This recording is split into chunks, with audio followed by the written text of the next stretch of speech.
Today I want to showcase the process of making the same slim leather wallet, but this time with a little twist, as I am adding a second pocket in the front. By the way, a big thank you to my first 4 subscribers. Initially I had 4 pieces to make the exact same wallet than last time, but bigger. However, after watching a video of how to make a wallet, an ordinary wallet with several pockets, I decided to give it a try, and that means that from this one piece, I need to get 2 pieces for the 2 front pockets. The challenge is they have to both be big enough to fit cards, and if I cut them wrong for any reason, then I'll have to just make a simple version of it.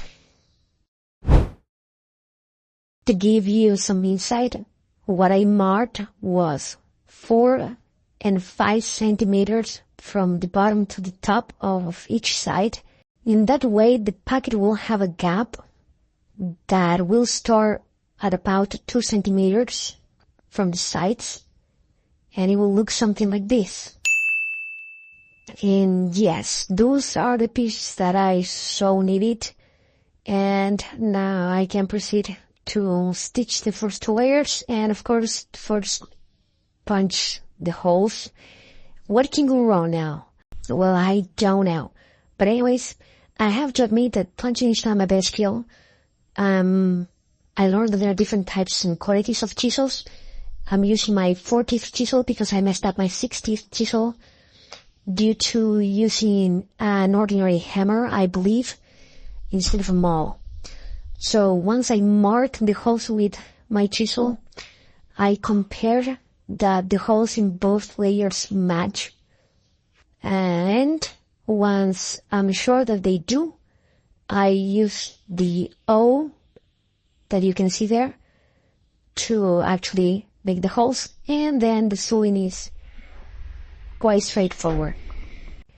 The 2 corners at the bottom will be cropped, and I'll show you in a little bit why I'll do this.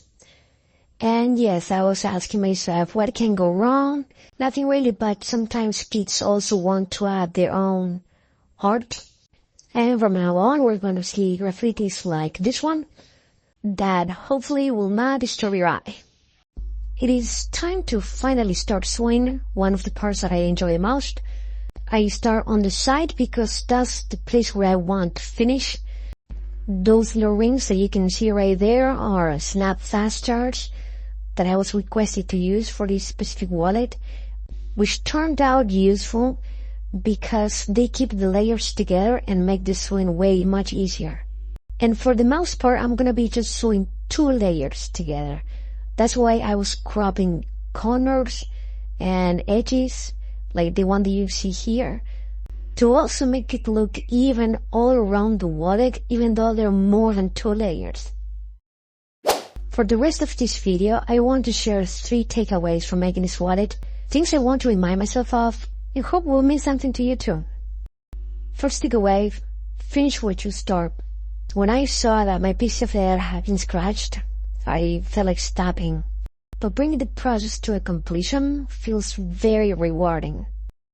Takeaway number 2, exploit the resources you have. I used to feel limited by time, but I learned that little by little things get done. Progress doesn't have to be fast as long as you keep moving forward. And to wrap up, takeaway number 3, make sure you have fun during the process without focusing too much on the end result.